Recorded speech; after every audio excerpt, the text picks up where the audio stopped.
ও এক ইউনুস খানকির পোলা। এই মাদারচোদ ইউনুস শুয়োরের বাচ্চা শালা সারা জীবন হইলো গিয়ে ওয়েস্টার্ন লাগাইছে, মদ খা মদখোর শুয়োরের বাচ্চা বাংলাদেশে নিয়ে সুদের ব্যবসাটা কইরা ওরে দিছে হইলো শান্তিতে নোবেল। শান্তিতে নোবেল খারাপ আমরা জানি না। এই শুয়োরের বাচ্চা এই ওই রুমে যত এই শুয়োরের বাচ্চা করছে কি, ওরে এই যে আসিফ আর মাহফুজ দুইটা মন্ত্রণালয় ছাড়লো 2 দিন আগে। দুইটা মন্ত্রণালয় ছাড়ার পরে এই 2 মন্ত্রণালয়ের ভিতরে একদম এই উপদেষ্টা পরিষদের সবচাইতে বড় চোর যেটা আসিফ নজরুল আর রেজওয়ানা, এই সবচেয়ে বড় চোর, এই বড় চোর দুইটারে 2টা মন্ত্রণালয় দিল। কেন রে ইউনুস, তোর আর কোনো বাপ ছিল না? হ্যাঁ বলে কিচ্ছু বুঝে না, বলে বিশাল আকারে কিছুই বুঝে না। আসসালামু আলাইকুম।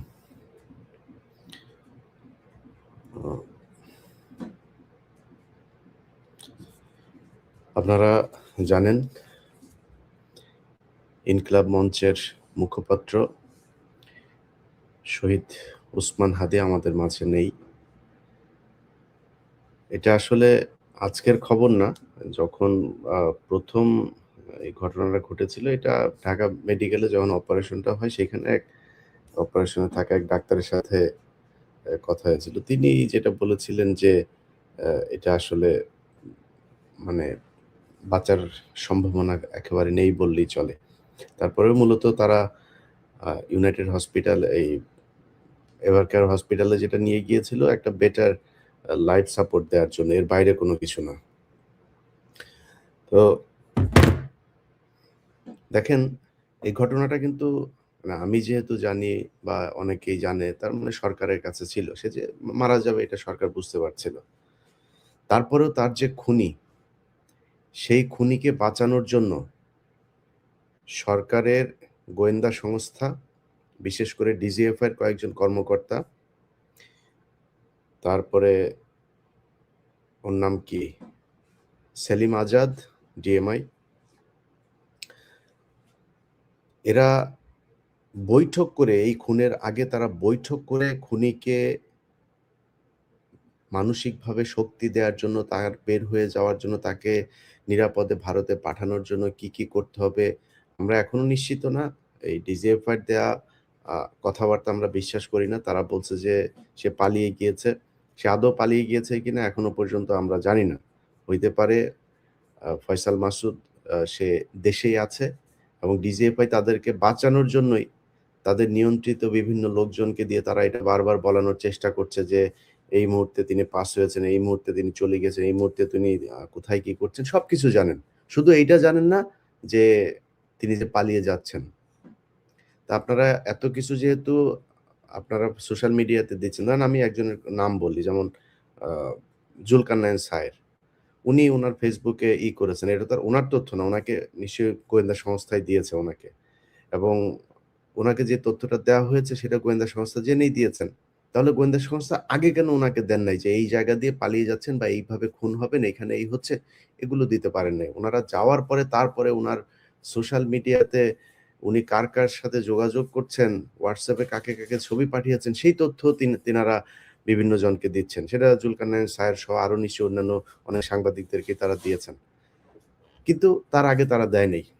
তার মানে হচ্ছে এই ঘটনার সাথে আমি যতটুকু শুনেছি, স্বরাষ্ট্র উপদেষ্টা জাহাঙ্গীর, এটা হচ্ছে গিয়ে পিলখানা হত্যাকাণ্ডের পুরো ঘটনা ধামাচাপা দেওয়ার মূল হোতাদের মধ্যে এই জাহাঙ্গীর একজন। প্রচণ্ড দুর্নীতিপরায়ণ এবং আনস্মার্ট, একটা অদক্ষ, একটা অথর্ব একটা অফিসার ছিল। এই অথর্ব এই পিলখানা হত্যাকাণ্ডের ঘটনা নিয়ে ব্রিগেডিয়ার পর্যন্ত গিয়েছিল, তা না হলে তার ফুল কর্নেল হওয়ার যোগ্যতাও নাই। কোনো দিক থেকেই নেই। কোনো দিকে এর মতো এরকম মানে মানে এই কুখাদ্য আর্মি অফিসার, যে খুব খারাপ অফিসার, সেটাও মনে করেন যে এর মতো এরকম কুখাদ্য আমার জীবনে আমি কোনোদিন দেখি নাই। তার সাথে দুর্নীতিপরায়ণ, খালেদা জিয়ার কে দেখতে গিয়েছে এভার কেয়ারে। তার পাশে তার মেয়ে, তার বউকে নিয়ে গিয়েছে। দাঁত কেলিয়ে হেসে সেলফি দিচ্ছে। আরে ভাই, তোর তো বুঝতে হবে এইটুক জ্ঞান তো তোর থাকা উচিত। জ্ঞান তো নাই, থাকবে কেমনে? এটা সে এখানে গিয়ে এটা করেছে। টাকা পয়সা তো আছে। ধরেন এই ৫ তারিখের পর থেকে যে পরিমাণে টাকা তারা কামিয়েছে, সারা জীবন ১৪ গোষ্ঠী বসে খাইতে পারবে। এই দাঁত তো সবসময় কেলাই থাকে এখন। টাকা পয়সা হয়েছে না? এরা এই খুনের সাথে জড়িত এবং ডিজিএফআই সরাসরি এই খুন এক্সিকিউট, প্ল্যানিং, আফটার এফেক্ট যা করা দরকার সবকিছু ডিজিএফআই বসে করেছে। অতএব ডিজিএফআই চিফ যিনি আছেন তাকে অবশ্যই পদত্যাগ করতে হবে। তাকে সরাইতে হবে, সরাইয়া তারপরে এখানে অন্য কাউকে দিতে হবে। ব্রিগেডিয়ার এই যে আপনার আরেকজন আছে, ওর নামটা যাই হোক, আর্মির বিষয়টা বাদ দিলাম। ডিজিএফআই এবং এই ডিএমআই সহ যারা এটার জন্য মানে এই ঘটনার সাথে তারা জড়িত আছে না আছে, তাদের বিচার করবেন না করবেন, কি করবেন সেটার সাথে মনে করেন যে তারা কিছুই নাই, এটার সাথে কিছুই জানে না, কিছুই বুঝে না। তারা যে এটারে ঠেকাইতে পারে নাই, এই জন্য তাদের ওই চেয়ারে থাকার আর কোনো নৈতিক কোনো নাই। এরপরে হচ্ছে স্বরাষ্ট্র উপদেষ্টা। স্বরাষ্ট্র উপদেষ্টা ধরেন এই গেল কয়েকদিনের ভেতরে যদি আপনি বাংলাদেশের আইন শৃঙ্খলা পরিস্থিতিটা দেখেন, আরে বেটা স্বরাষ্ট্র উপদেষ্টা তুই তো কনস্টেবল হইতে পারবি না। তোরে যদি আমি জানি না তুই কেমনে ঢুকছিলি সেনাবাহিনীতে, তোর কনস্টেবল হওয়ার যোগ্যতা নাই। তুই এইখানে যেই মানুষগুলোর রক্তের বিনিময়ে তুই এই স্বরাষ্ট্র উপদেষ্টা হইছিস, তোর এই স্বরাষ্ট্র উপদেষ্টা হওয়ার পরে সেই মানুষগুলোর নিরাপত্তা দিবি না? সেই মানুষগুলোর পিছনে বারবার তারা একটা কথা বলার চেষ্টা করেছে, এখানে নাকি মব সন্ত্রাস হয়েছে। মবের বিরুদ্ধে তারা ব্যবস্থা নিচ্ছে, মব করতে দেওয়া যাবে না। তোর মারে আকাম করছে খানকির ছেলে, এইখানে আসছিস মব মারাইতে। এই দেশে যদি নাকি এই যৌক্তিক দাবি করা যদি নাকি মব হয়, তাহলে শেখ হাসিনাকে সরাইলে কি দিয়া? নির্বাচন দিয়ে সরাইছিলে? সেনাবাহিনীর কু করে সরাইছিলে? এই জনগণ গিয়ে তারপরে শেখ হাসিনাকে গণভবন থেকে বের করেছে, তাহলে সেটা মব। তুই যে আজকে এই পদে বসছিস, এখানে তো স্বরাষ্ট্রমন্ত্রী ছিল, সংসদে নির্বাচিত স্বরাষ্ট্রমন্ত্রী ছিল।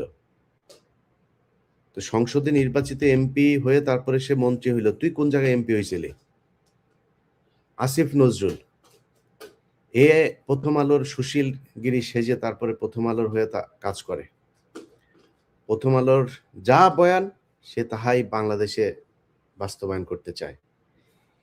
এই শুয়োরের বাচ্চা গতকালকে পোস্ট করেছে সে নাকি জামিনের ব্যাপারে কিছু জানে না, এটার সাথে আইন মন্ত্রণালয়ের কোনো সম্পর্ক নাই। শুয়োরের বাচ্চা, তুই যা করছিস, তুই যে জাউরামি এই গত ১.৫ বছরে করছিস, আল্লাহ যদি বাঁচায় রাখে, তোর অপমান অপদস্থ এই সরকারটা শেষ হওয়ার পরের দিন থেকে শুরু হবে। আসিফ নজরুল যেখানে যাবে ওইখানে জুতা খাবি, ডিম খাবি, এটা তোর কপালের সাথে একদম ওতপ্রোতভাবে জড়িয়ে আছে। এখন এটা হবে, হইতেই হবে। এখন আসিফ নজরুল কালকে পোস্ট করেছে সে নাকি কিছুই জানে না, এটার ব্যাপারে আইন মন্ত্রণালয়ের কোনো কিছুই নেই।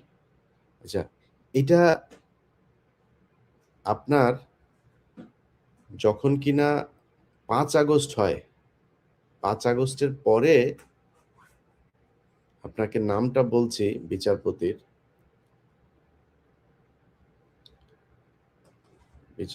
নামটা হলো শেখ তাহসান আলী। আপনাদেরকেও শুয়োরের বাচ্চার ছবিটা দেখাই। এই খানকির ছেলে, ওর মা দৌলতদিয়াতে গিয়া তারপরে বিভিন্ন বেটাদের সাথে আকাম করে ওরে পয়দা করছে। এটা একটা আরেকটা জাউরা আছে, ওই যে কয়সর কামাল, ওই শুয়োরের বাচ্চা গত ১৫ বছরে একবার ধরা খাইছিল শাহবাগে, সেটাও এক মাগি নিয়ে, গাড়ির মধ্যে এক মাগিরে নিয়ে লাগাইতে গিয়া পুলিশ তারে ধরছিল। এরপরে মুসলেখা দিয়ে তারপরে বেরিয়েছে, সেটারই সে বলেছে তাকে নাকি সরকার ধরেছে। এবং এই মোটামুটি মানে আমি জানি না, তারেক রহমানের অনেক কিছু আমার খুব ভালো লাগে, কিন্তু তারেক রহমানের আশপাশে সব মাদারচোদ, ওইখানে সব মাদারচোদ তারেক রহমানের আশপাশে। কেমনে যায়? ওই যে আরেকটা আছে ওয়াহিদুজ্জামান অ্যাপোলো, এখন কি ছেলেরা সব কটা শুয়োরের বাচ্চা। এই শুয়োরের বাচ্চাগুলো সব পাশে গিয়া তারপরে এদেরকে, এই কায়সার কামাল আর এই শুয়োরের বাচ্চা, এই দুইটায় মিলে এই এর বেঞ্চে আপনার এই হাইকোর্ট থেকে ওর জামিনটা হয়েছে। এই আজকে যে হাদির করা হলো, হাদিকে যে মারা হলো, এই তো জেলে থাকার কথা। আগের মামলার তদন্ত কর্মকর্তা, বাদী, তারা এই ফয়সাল মাসুদ সে যে ছাত্রলীগ করতো সেটা উল্লেখ করে নাই। উল্লেখ কেন করে নাই? আগের থেকেই প্রিপারেশন, যে উল্লেখ করলে তার তো জামিন হবে না, জামিন নিতে কষ্ট হবে আওয়ামী লীগ যদি হয়। সে ডাকাতির মামলায় অস্ত্রসহ আটক হয়েছে, কেন্দ্রীয় কমিটিতে সে পদে ছিল, সে জামিন পাইল কিভাবে? তারে জামিন দিয়েছে। এখন আসিফ নজরুল কিচ্ছু জানে না। আসিফ নজরুল খানকির ছেলে, তুমি যে বিচারপতিদেরকে যে তুমি করলা, তুমি যে নিয়োগ দিলা, বিচারপতিরা তোমার মার শাটার ভিতর দিয়ে আসছিল, মাদার চোদ, কোন দিক দিয়ে আসছিল? শুয়ারের বাচ্চারা কোথাকার। গায়ে লাগে না খানকির ছেলেরা? এই মানুষগুলো রক্তের উপরে দাঁড়ায়, তারপরে তোরা উপদেষ্টা হইছিস, তোরা বড় বড় পদে বিচারপতি হয়েছে। এই খানকির পোলা, এই যে তাহসান, শুয়ারের বাচ্চা, 5 তারিখের পরে সেইখানে তাকে বিচারপতি নিয়োগ করা হয়েছে, জামিন দিয়ে দিছে। সে যার রক্তের বিনিময়ে বিচারপতি হইল, সেই লোকটারে, সেই মানুষগুলিরও খুন করার জন্য খুনিরে সে জামিন দিল। এবং এরপরে তার কি হবে? এরপরে সে বের হয়ে যাবে, চলে আসবে, সবকিছু তাদের প্রি প্ল্যান্ড। এইভাবেই হয়েছে। এখন ভাই মানসিকভাবে আসলে খুব বিধ্বস্ত অবস্থায় আছি ভাই। বিশ্বাস করেন, 5 তারিখের পর থেকে আজকে পর্যন্ত আসিফ নজরুলের সাথে আমার কোনো ব্যক্তিগত সমস্যা আছে, স্বরাষ্ট্র উপদেষ্টার সাথে আমার ব্যক্তিগত সমস্যা আছে, এই কয়সার কামাল আমার সাথে ভালো সম্পর্ক ছিল, এই অ্যাটর্নি জেনারেল খুব ভালো সম্পর্ক ছিল। আরে ভাই, তোরা মানুষের চোদা রে, মাদার চোদেরা, মানুষের চোদা তোরা। মানুষ তোর মারে লাগায়া জন্ম দিছে এই দুনিয়ার ভিতরে। যদি তাই হইতো, তুই তোরা মানে এই কাজগুলি করলি কিভাবে? একটা মিনিমাম একটা মানে এই মানুষের যেই এই থাকে, মানে বর্ডার লাইন থাকে, এইটুক মনুষ্যত্ববোধ তোরা দেখাইস না। টাকা পয়সার অভাব আছে, কয়সার কামাল বস্তায় ভরে ভরে টাকা নিয়ে গিয়েছে, বস্তায় করে করে এই কোর্ট থেকে টাকা নিয়ে গিয়েছে। আর কত টাকা লাগবে তোদের? কত টাকা দরকার আছে নাকি আরো? তোরা আওয়ামী লীগের লোকজন রে গড়ে পর্দায় সমানে জামিন করাইছিস। আসিফ নজরুল খানকে বলা, সুরে বাচ্চা, কয় টাকা লাগবে রে তোর? আরো কত হাজার কোটি টাকা দরকার আসিফ নজরুল তোর বাঁচার জন্য, আরো ভালো থাকার জন্য? বল, কত মাগি লাগবে, কি লাগবে বল, নিয়ে তারপরেও যা, দেশটারে শান্তিতে থাকতে দে। ও এক ইউনুস খানকির পোলা, এই মাথার চোদ ইউনুস শুয়ারের বাচ্চা হালা সারা জীবন হইলো গিয়ে ওয়েস্টার্ন লাগাইছে, মদ খা মদখোর শুয়ারের বাচ্চা, বাংলাদেশে নিয়ে সুদের ব্যবসারে কইরা ওরে দিছে হইলো শান্তিতে। শান্তিতে নোবেল খারাপ, আমরা জানি না। এই শুয়ারের বাচ্চা, এই ওই রুমে যত, এই শুয়ারের বাচ্চা করছে কি, ওরে এই যে আসিফ আর মাহফুজ 2টা মন্ত্রণালয় ছাড়লো 2 দিন আগে। 2টা মন্ত্রণালয় ছাড়ার পরে এই 2 মন্ত্রণালয়ের ভিতরে একদম এই উপদেষ্টা পরিষদের সবচাইতে বড় চোর যেটা, আসিফ নজরুল আর রেজওয়ানা, এই সবচেয়ে বড় চোর, এই বড় চোর 2টা মন্ত্রণালয় দিল। কেন রে ইউনুস? তোর আর কোনো বাপ ছিল না? হ্যাঁ বলে কিচ্ছু বুঝে না, বলে বিশাল আকারে কিছুই বুঝে না, সারা দুনিয়া হোগা মাইরা যায়, বাংলাদেশে কেমন তুমি কিছুই বুঝো না? আমরা বুঝি না এগুলি, আমরা ওয়েস্টে থাকি, ওয়েস্টের এদের কথাবার্তা, চরিত্র আমরা বুঝি না এগুলি। তুমি তো ওই চরিত্রই পাইছো। মুখের কথা আর ভিতরের কথা এক না। যায়া চোরেদের নিয়ে করছে। ইউনুসের গোটা পরিবারে যত সুযোগ সুবিধা দরকার সব তারা নিচ্ছে। এই সব কিছুর দায়ী এই ইউনুস কুত্তার বাচ্চা, শুয়োরের বাচ্চা। এখানে আসছে, হ্যাঁ আমাদের সাথে বসবে, এরে আবার ফর্ম পূরণ করা। তুই কি স্যারের বাল রে যে তোর সাথে বসতে হবে? তোর কাছে কোনো তদবির নিয়ে গেছি? কোনো পদ চাইছি তোরে? এরপর আবার 2 দিন পর আবার আরেকজনের দিয়ে ফোন দেয়, ভাই আপনাদের মিটিংটা হচ্ছে না, আসিফ নজরুল আর আসিফ মাহমুদ আর মনির হায়দার আপনাদের এই ডক্টর ইউনুসকে আপনাদের সাথে বসতে দিল না। আসিফ নজরুল, মনির হায়দার, ডক্টর ইউনুস পুটকি মারি আমরা, শুধু আমরা ওদের কাছ থেকে কিছু চাইছি, যায় বলছি যে আমার ভাইরে এইটা দে, আমার এইটা দে, আমার এই পদ দে, বলছি নাকি তোরে? চোদে তোরে কেউ? কারণ কি বলারা মানুষ মেরে ফেলতেছে শুয়োরের বাচ্চারা, পাশে দাঁড়ায় থেকে দাঁত কেলায়। স্বরাষ্ট্র উপদেষ্টা দাঁত কেলাইতেছে, পাশে দাঁড়ায় দাঁড়ায় করে। আল্লাহ, চোরের বাচ্চার মতো দেখা যায়, চোরের বাচ্চা, চোর শুয়োরের বাচ্চা। ও এখন পর্যন্ত পদত্যাগ করেনি। জুতা দিয়া পেড়াইলে ওরা পদত্যাগ করবে না। মজা পাইছে তো ওই জায়গায়। বাংলাদেশের এই যে আজকে যে বাংলাদেশ, এই হাসিনার পতনের পেছনে এই বর্তমান এই যে সরকারের ভিতরে দেখছেন, কারোর কোনো অবদান নাই, একটারও কোনো অবদান নাই। ডক্টর ইউনূসের যে সমস্যা ছিল সেটা ব্যক্তিগত, তার সে ব্যক্তিগত সমস্যা। এই দেশের জন্য ইউনূস জীবনে কোনোদিন কোনো কিছু করে নাই, জীবনে কিছু করে নাই। এত খাতির পিরিতি আলাপ পেরে লাভ নাই। আমরা চিনি ডক্টর ইউনূসকে। ডক্টর ইউনূস কোথায় ছিলেন, কাদের সাথে ছিলেন, কাদের হয়ে কাজ করেন, এগুলো খুব ভালো করে জানি আমরা। অথচ তারা গিয়ে আজকে পুরো দেশ শাসন করছে। আমরা কিছু বললে আমরা নাকি মানুষকে উস্কাই। আরে বেটা, আমরা উস্কাইছি কিসের জন্য? কি চাইছি? 5 তারিখের পর থেকে চাইছি কি বল? নিজের জন্য কিছু চাইছি? বলছি যে আমার উপদেষ্টা বানাইতে হবে, বলছি নাকি? কি চাইছি? চাইছি আওয়ামী লীগের লোকজনের জামিন হবে না। চাইছি এই যে পোলাপানগুলো যারা কিনা মারা গিয়েছে তাদের যাদের চিকিৎসা হয়, যারা মারা গিয়েছে তাদের এই ক্ষতিপূরণ হয়, যারা বেঁচে আছে তাদের চিকিৎসা হয়। এগুলোই চেয়েছে। এর বাইরে কি চেয়েছে? এই বিডিআর এর লোকগুলো, আরে ভাই পিলখানা হত্যাকাণ্ড করছে কারা আর আপনি ধরে রাখছেন কাদেরকে? কিসের জন্য তারা এখনো জেলে থাকবে? কমিশনের রিপোর্ট দিয়েছে, স্বরাষ্ট্র উপদেষ্টা বলেছে যে এই রিপোর্ট নিয়ে কোনো অ্যাকশন করা যাবে না, কারণ কি ওইখানে তার নাম এসেছে। তো ডাইরেক্ট ওপেনে বলেছে, কমিশনের রিপোর্ট, এই কমিশনের মেম্বার যারা ছিল ওপেন মিটিং এ বলেছে যে তোমরা আমার নাম নিয়ে আসছো এখানে, তোমাদের এই রিপোর্ট নিয়ে কোনো কিছু করা যাবে না। কিচ্ছু করতে দিচ্ছে না বিডিআর এর রিপোর্ট নিয়ে। কোথায় কি করতে দিয়েছে আপনি জানেন? আমি আজকে ঘুমিয়েছিলাম, আমারে ফোন দিচ্ছে যে ভাই, জি ভাই, হ্যাঁ হ্যাঁ, আরাম জি ভাই, জি।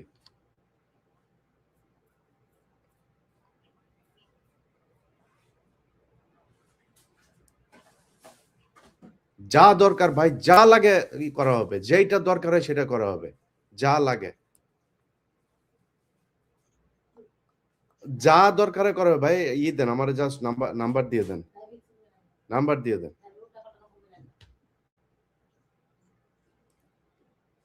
ওকে, ওকে, ঠিক আছে, ঠিক আছে, ঠিক আছে, ঠিক আছে, নাম্বারটা দেন আমার। এই এই দেশ, এই দেশ স্বাধীন করেছে যারা, তাদের হাতে থাকবে দেশ। তারা যা বলবে, যেভাবে বলবে সেভাবেই চলবে দেশ। এবং আগামীকালকে বাংলাদেশের প্রতিটা মানুষের কাছে অনুরোধ, ভোরের সূর্য এখন রাতের বেলা অনেক মানুষ, হাজার হাজার মানুষ এরই মধ্যে সেইখানে জড়ো হয়েছে। ভোর সূর্য ওঠার আগে আপনারা শাহবাগে জড়ো হবেন। এই শাহবাগ থেকে মানে পুরো সামনের 5 বছরে কি হবে পুরো পরিকল্পনা এখান থেকে দিতে হবে। কিভাবে নির্বাচন হবে, কি কি হবে সবকিছুর পরিকল্পনা এখান থেকে দিতে হবে। প্রথম আলো, আরে ভাই আশ্চর্য একটা বিষয়, আপনি খুনি। এই যে ওর এখানে কয়েকজন রিপোর্টার আছে, টিপু সুলতান, এই যে মতি টতি এগুলোর ব্যাপারে সরাসরি তারা ইয়ের সাথে ছিল। সন্তোষ শর্মা এখনো কালবেলায় অফিস করে বাংলায় ভীষণে, এই যে জুবায়ের টুবায়ের এগুলো। আর ভাই এক একজনের নামে 4টা 5টা করে খুনের মামলা, এরা ওপেনে অফিস করে। এটা কি ফাইজলামি নাকি একটা? ওপেনে অফিস করে তারা, একবারের জন্য আটক করা হয় নাই। একটা মানে তামাশা চলে এসছে। তাহলে বলেন কেউ মারা যায় নাই জুলাইতে? যদি মারা যায় এটা বিচার করেন। কত দ্রুত করতে চান, কত বিচারক নিয়োগ দিতে চান, কি করতে চান, কেমনে করতে চান, বিশেষ আদালত করতে চান, করেন, কিন্তু বিচার করেন। যদি তারা নির্দোষী হয় তাদের ছেড়ে দেন। অথচ নির্দোষ অনেক মানুষজনরে সেখানে করে রাখা হয়েছে, আর দোষীদেরকে বাইরে আরামসে তারা ঘুরে বেড়াচ্ছে। কোনো ব্যবসায়ীরা তারা পাশে নিয়ে ঘুরে, কোনো ব্যবসায়ীর পিছনে লাগে। আরে ভাই যদি ব্যবসায়ীরা আপনি কিছু না বলেন তো সবারই ছাড়েন, এটা আটকানোর আছে, ওইটা ছাড়া আছে, ওরে সাথে নিয়ে ওরে বগলে নিয়ে ঘুরে, যার সাথে যেমন মনে চায় তেমনি ঘুরতেছে। বাংলাদেশের মানুষের কাছে অনুরোধ থাকবে, ভাই আপনাদের এই যে আজকে যে অবস্থা, এই অবস্থার জন্য ইউনূস দায়ী, এই সরকার দায়ী, এই সরকারকে এর ব্যবস্থা করতে হবে। এই যে হাসনাত, সারজিৎ সহ নাহিদ, একজনও তো নিরাপদ না। আজকে একজন মেয়ে মারা গিয়েছে, তার লাশ যেভাবে ঝুলানো আছে, আমি জানি না, যেহেতু জানি না, না জেনে বলতে পারছি না সে আত্মহত্যা করেছে কিনা, বাট তার লাশ যেভাবে ঝুলানো আছে, এই মেয়ে গত আমাদের এই 32 নম্বর এই আগের দিনের প্রোগ্রামে এই মেয়েটা ছিল, সেই মেয়েটাকে আজকে ঝুলিয়ে মারা হয়েছে একটা একটা করে। যেদিন হাদিকে মারা হলো সেদিন রাতেই উত্তরাতে 2টা ছেলেকে কোপানো হয়েছে। তারা মিছিল থেকে ফিরছিল, এটার বিক্ষোভ মিছিল ছিল হাদির হত্যাকারীকে আটকের দাবিতে, সেখান থেকে যাচ্ছিল, 2টা ছেলেকে কোপানো হয়েছে। একটা একটা করে প্রতিটা মানুষকে এভাবে মারা হবে। ভাই যদি মব বলেন মব, যা মনে করেন তাই। ভাই আপনার আশপাশে যেসব আওয়ামী লীগের লোকজন আছে, সরকার যেহেতু বিচার করবে না, যে আওয়ামী লীগের লোক যাদেরকে পুলিশ ধরছে না, আপনি কনফার্ম যে সে আওয়ামী লীগ ছিল। যদি বাঁচতে চান ওদেরকে যা করা সেটা করতে হবে। এই আওয়ামী লীগের যারা যারা জামিনে আছে, ওদের যারা আপনার বাড়ির আশপাশে আছে, যাদের বাড়িঘর আছে, যেখানে যা করা দরকার সেটা করতে হবে। যাদেরকে আপনি দেখবেন অফিস করছে এখন পর্যন্ত, যাদের যা করা দরকার সেটা করা হবে। আপনাদেরকে আজকে একটা বিষয় নিয়ে আমরা এই ঘোষণাটা আরো অনেক পরেই দিতাম। আমরা একটা মুভমেন্ট করছি। এই মুভমেন্টে বাংলাদেশের অনেক পরিচিত মুখ, যারা দেশপ্রেমিক, যারা এই গত 15 বছর নির্যাতনের শিকার হয়েছে, তাদেরকে নিয়ে এই বাংলাদেশ আজাদি মুভমেন্ট, তো এই বাংলাদেশ আজাদি মুভমেন্টের একটা কমিটিও তৈরি করা হয়েছে, একটা কনস্টিটিউশনও করা হয়েছে। এটার মূল যে কারণে করা হলো সেটা হচ্ছে যে হাদি মারা যাওয়ার যেই মানে গুলিবিদ্ধ হওয়ার যে ঘটনা, সেই ঘটনার পরে আমরা মনে করলাম না এইভাবে মরতে দেওয়া যাবে না। একটা প্ল্যাটফর্ম থাকতে হবে যেখানে সবার অভিভাবক থাকবে, সেখানে তারা কিছু কিছু জায়গায় আমরা কোনো পলিটিক্যাল কে নির্বাচনে আসবে, কে নির্বাচনে যাবে, কেমনে নির্বাচন হবে, এগুলো নিয়ে আমাদের কোনো মাথা ব্যথা নেই। কিন্তু ভারতের ব্যাপারে, এই ভারত শুরু থেকে আজকে পর্যন্ত আমাদের এই দেশের পেছনে ছিল। আমাদের সব সময় আমাদের দেশে অশান্তি তৈরি করে রাখা, আমাদের দেশপ্রেমিকদেরকে হত্যা করা, সব জায়গায় ভারত ছিল। অতএব এই ভারতের ব্যাপারে আমরা এক থাকবো এবং ভারতের ব্যাপারে বিভিন্ন সিদ্ধান্ত এই বাংলাদেশ আজাদি মুভমেন্ট আপনাদের সামনে নিয়ে আসবে। এবং তাদের এখানে যারা যারা আছে তাদের নামগুলো আপনারা জানতে পারবেন। এটা হয়তো কালকের ভেতরেই আপনাদের সামনে চলে আসবে। এবং এই যে কালকে শাহবাগে যেটা হবে সেখানেও হতে পারে, আমি এখনো জানি না, তাদের মিটিং চলছে এখন পর্যন্ত। তারা কালকে হয়তো আপনাদেরকে সেই ঘোষণা দেবে। তো আপনাদের কাছে অনুরোধ থাকবে ভাই, যে যে জায়গায় আছেন, কে মব বললো আর কে কি বললো জানার দরকার নাই। আপনার জীবনে নিরাপত্তা আপনার। এই দেশ আসিফ নজরুল স্বাধীন করেনি, এই দেশ ডক্টর ইউনূস দেশেই ছিল না, এই দেশে স্বরাষ্ট্রমন্ত্রী এই উপদেষ্টা হয়েছে, চিনেন নাকি তারা? এই রেজওয়ানা সারা জীবন নিচতলা ভাড়া দিয়ে খেয়েছে, এখন তো বুড়া হয়ে গেছে, এখন হয়তো ওইভাবে আসিফ নজরুল ছাড়া কেউ খায় না। এখন ও সারা জীবন টাকা পয়সা এই বিদেশিদের কাছ থেকে পয়সা পাতি নিয়ে এভাবে চলে, কোনোদিন তার কোনো সমস্যা হয় নাই, কখনোই তার কোনো সমস্যা হয় নাই। বলেন এই 15 বছরে কি হয়েছে? এক আদিলুর ভাই কয়দিন জেলে ছিল, সে আদিলুর ভাইদের দেখেও এখন মাথা ঘুরায় যে ভাই কি কি করেন কি ভাই? আরে ভাই, আপনাদের হাতে দেশটা দেওয়া হইলো, সেই দেশটারে এইভাবে ধ্বংস করে দিলেন। একটা বিপ্লব, এরকম বিপ্লব সারা পৃথিবীতে কোনোদিন কেউ করতে পারে নাই। পুরো একটা দলের সব কটারে দেশ থেকে যেতে বাধ্য করেছে এই দেশের সাধারণ মানুষ। সেই মানুষগুলিরে আপনারা কি দিলেন? এখন পর্যন্ত আহত অনেকের চিকিৎসা দেওয়া হয় নাই, এখন পর্যন্ত নিহত অনেকের পরিবারের টাকা পায় নাই। যার যেমনে মনে চায় একটা হাস্যকর অবস্থায় নিয়ে গিয়েছে জুলাই পুরো আন্দোলনটাকে। তাদের কারণে আজকে আপনি এখানে বসে আছেন। যাই হোক ভাই, বিচার যার যার বিচার তার তার করতে হবে। এটার জন্য যদি নাকি সরকার আইন প্রয়োগকারী সংস্থা বিচার স্বাভাবিক নরমাল বিচার প্রক্রিয়া দিয়ে যদি করতে না পারে, যার যার হাতে তার তার বিচার করে নিতে হবে। এছাড়া কোনো উপায় নাই। সরকারের কাছে আমরা বারবার দাবি করেছি বিভিন্ন বিষয় নিয়ে, করে নাই। আমি আজকে একটা কথা খুব খুব সুন্দরভাবে বলে রাখি, আসিফ নজরুল স্বরাষ্ট্র উপদেষ্টা, যারা যারা আসিস তোরা খানকির ছেলেরা শোন, তোদের যদি নাকি সরকার থেকে যদি নাকি তোরা খালি সরবি, খালি তারপরের দিন থেকে তোদের পেছনে লাগা হবে। যত টাকা দরকার হয় তত টাকা খরচ করা হবে, যাদের কাছ থেকে টাকা নিতে দরকার হয় তার কাছ থেকে নেওয়া হবে, দরকারে জিম্মি করা হবে, যেমনে দরকার হয় তেমনি টাকা পয়সা আদায় করে তারপরে তোদের পিছনে লোক লাগানো হবে, যেটা দরকার হয় সেটা করা হবে। তোদের শান্তিতে টাকা পয়সা নিয়ে তোরা থাকবি, তোদের শান্তিতে থাকতে দেওয়া যাবে না, থাকতে দেওয়া হবে না তোদেরকে। তোরা কি মনে করছিস এই দেশের সব মানুষ তোদের মতো বিক্রি হয়ে গিয়েছে? এই দেশে জুলাইতে যারা জীবন দিয়েছে, যারা আহত হয়েছে, যারা রাস্তায় নেমেছিল, তারা সব ঘরে চলে গিয়েছে? তাদের কিছু নাই? তারা রাস্তার মধ্যে, তারা কিছু করতে পারবে না? সব আছে, খালি তাদের একজন নেতা ছিল না, সেটার ব্যবস্থা, সেটার জন্য একটা আমব্রেলা, একটা শেড তৈরি করা হচ্ছে। এই ভাষা, এই আজাদি মুভমেন্ট বাংলাদেশ যেটা, সেটা হবে তাদের একটা প্ল্যাটফর্ম। সেখান থেকে সবকিছুর বিচার করা হবে, সেখান থেকে সবার প্রতিশোধ নেওয়া হবে, কি করা দরকার, যা করা দরকার সেটা করতে হবে। সবাই ভালো থাকেন, দেখেন কি হয়। যার যার অবস্থান থেকে শাহবাগে চলে আসবেন এবং আগামীকালকে সকালের মধ্যে অবশ্যই সবাই শাহবাগে থাকবেন। এখান থেকে ফয়সালা হবে কি হবে, রাষ্ট্রের কৌশল কি হবে। যাদেরকে যেসব বিচারকদের এই আসিফ নজরুল, এই খানকির ছেলে বলছে যে ওনায় কিচ্ছু জানে না, শুয়োরের বাচ্চা, তুই জানিস না? তুই বিচারকদের নিয়োগ দিস নাই?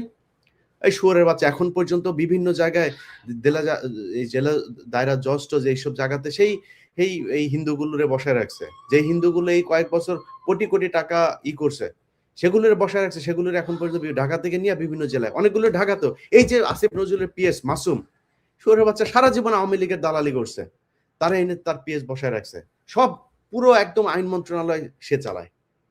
আসিফ নজরুলের মাঝে মধ্যে মাগিয়ে এনে দেয়, আসিফ নজরুল লাগায়, আর কিছু না, আর কোনো সমস্যা না, টাকা পয়সা যা দরকার সবকিছু পাঠায় দিচ্ছে বাইরে। ভাই, বিদেশে যারা আছেন, প্রতিদিন পত্রিকা খুললেই সবচাইতে ভালো সুন্দর নিউজটা হয়েছে ৮ দিনে রেমিটেন্স আসলো 1.2 বিলিয়ন, ৮ দিনে এত হাজার কোটি টাকা খালি রেমিটেন্স যায়। ভাই, আল্লাহর ওয়াস্তে, আল্লাহর ওয়াস্তে আপনাদের কাছে অনুরোধ থাকবে, এই ইউনুস খুনের সরকার, এই বদমাইশরা যতদিন থাকবে, আল্লাহর ওয়াস্তে আপনারা রেমিটেন্স পাঠানো বন্ধ করেন। এরা আপনারা রেমিটেন্স পাঠান, আর এরা হচ্ছে গিয়ে সেই টাকা বাইরে পাচার করে। একটা উপদেষ্টা টাকা দেশে রাখে না, সব কয়টা বাইরে পাঠাচ্ছে, সব কয়টা বাইরে পাঠায় বিভিন্ন দেশে, অস্ট্রেলিয়া, কানাডা, আপনার তুরস্কে পাঠাচ্ছে, তারপরে পর্তুগালে পাঠাচ্ছে, এখানে পাঠাচ্ছে, এটা করছে তারা। সো তাদেরকে টাকা পাঠায় না, আল্লাহর ওয়াস্তে আপনারা টাকা পাঠায় না, ওরা টাকা দেশে রাখছে না। নির্বাচিত সরকার আসুক, সেটা বিএনপি আসুক আর জামাত আসুক, তারপরে আপনারা টাকা পাঠানো শুরু করবেন। কারণ এরা আমাদের এই রক্তের সরকার না, এরা সব নিজের পেট ভরার জন্য, নিজেদের মতো করে নিজেরা চলার জন্য এখানে এসছে। তো সবাই ভালো থাকেন, আবার আপনাদের সাথে যুক্ত হব রাতে অথবা কালকে সকালে আবার যুক্ত হব। আল্লাহ হাফেজ।